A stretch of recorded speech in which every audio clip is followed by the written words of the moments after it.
Sir నాదొక ప్రశ్న sir. అంటే సార్ నా ప్రశ్న కొంచెం పూర్తిగా వినండి దయచేసి.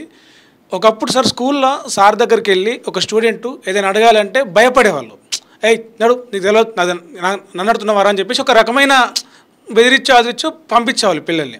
ఇప్పుడు మిమ్మల్ని ప్రశ్న అడగాలంటే కొంచెం భయమైతున్నది నాకు. ఎందుకంటే మీరు ఎట్లా కోప్పడతారేనో లేకపోతే మీరు పోతా అని చెప్పేసి మరి ఎరకలేని పిల్లల మీద కోప్పడకపోతే నడుస్తుందా? మీరు కోప్పడొచ్చు, బట్ చెప్పాలి కదా సార్. పాఠం కూడా మాకు తెలియని సందేహం ఒక ప్రశ్న అడిగినప్పుడు సార్ తెలియని సందేహం ఒక ప్రశ్న అడిగినప్పుడు మీరు చెప్పాలి, మేము వినాలి. మీరు వచ్చిన తర్వాత ఇందాక ఒక మాట అన్నారు సార్. మీరు వస్తూ గమనించారో లేదో మా ఆఫీస్లో ఒక న్యూస్ ఛానల్ ప్రతినిధిగా అడుగుతున్నాను నేను. మా ఆఫీస్లో మీకు ఎక్కడైనా బీఆర్ఎస్ పార్టీ జెండాలు కానీ గుర్తులు కానీ కనిపించాయా? అంటే ఒక లైవ్ కార్యక్రమంలో మీరు బీఆర్ఎస్కి అనుకూలంగా ఉన్నారని చెప్పేసి అన్నారు. ఇది చాలామంది వేల మంది లక్షల మంది కోదండరాం సార్ ఇంటర్వ్యూ అంటే చూస్తారు. మీరు డైరెక్ట్గా అట్లా ఒక స్టేట్మెంట్ ఇచ్చారు. అది భవ్యమేనా? ఒక సంస్థకి వెళ్తే అట్లా అనొచ్చా? మిమ్మల్ని ఇది ప్రశ్నగా వస్తాయి, ఇది నా విన్నపం అనుకోండి.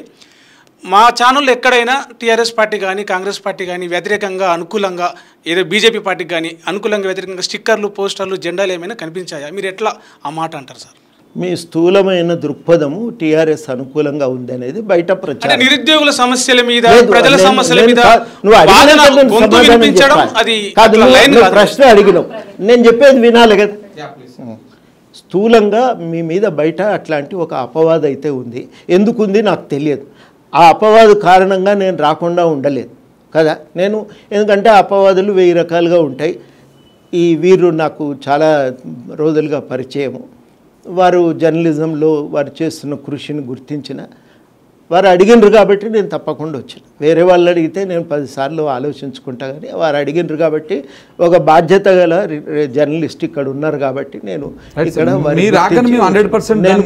ఇక్కడి దాకా రావటం జరిగింది. నేను వచ్చినప్పుడు ఆ శంకను నేను మనసులో పెట్టుకొని రాలేదు. మీ మీద గౌరవంతో నేను ఈడికి వచ్చిన తర్వాత నేను మీతోని ప్రశ్నలు అడిగినప్పుడు కూడా నేను అభ్యంతరం చెప్పాలి. నేను ఎక్కడ అభ్యంతరం చెప్పినంటే కొన్ని ప్రశ్నలు మీరు అడుగుతున్న పద్ధతి కరెక్ట్గా లేదు.